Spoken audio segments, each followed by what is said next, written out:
Hello guys, good evening guys. ఈరోజు నేను pizza చేస్తున్నాను అనమాట. ఇది పిజ్జా ఏ విధంగా చేస్తారంటే చూడండి.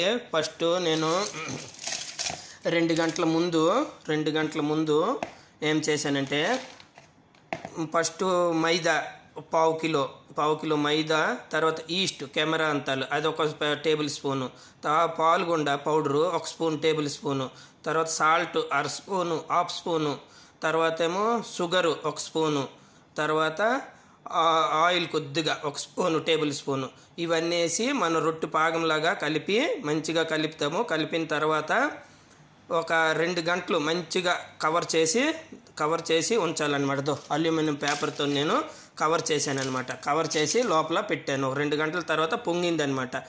పొంగిన తర్వాత నేనేమో ఒక అల్యూమినియం ట్రే తీసుకున్నాను.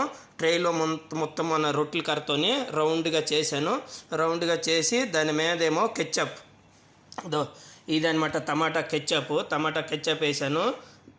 దాని మీదేమో ఒలివ్ ఆయిల్స్ సీడ్స్ అనమాట, గింజ తీసి ఒలివ్ ఆయిల్ సీడ్స్, తర్వాత క్యాప్సికము, తర్వాత ఏమో టమాటా క్యూబ్స్, తర్వాత ఏమో అవన్నీ వేసి మీద కెచ్చప్ వేసిన తర్వాత మీద రాసిన తర్వాత మళ్ళీ ఇవన్నీ వేసాను అనమాట. లాస్ట్లో సీస్ మజరుల్లా, ఇది సీస్ మజరుల్లా అనమాట.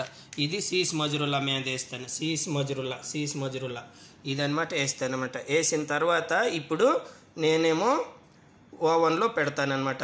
ఈ వీడియో నచ్చినట్లయితే నాకు లైక్ చేయండి, షేర్ చేయండి. Hello guys, okay. ఇది పిజ్జా అయిపోతుంది అనమాట. ఓవెన్లో పెడతాను. అదొకటి ఓవెన్. ఈ ఓవెన్లో మొదట హీట్ చేసినాను అనమాట. హీట్ చేసి ఉంచినాను. ఇది ఓవెన్లోను ఇప్పుడు పెడతానమాట. ఆ ఓవెన్లో పెట్టి ఒక 1/2 గంట లోటు 30 మినిట్స్ లోటు లో ఫ్లేమ్లోను పెట్టి తీస్తానమాట. అప్పుడు పిజ్జా పూర్తవుతుంది అనమాట. Hi guys.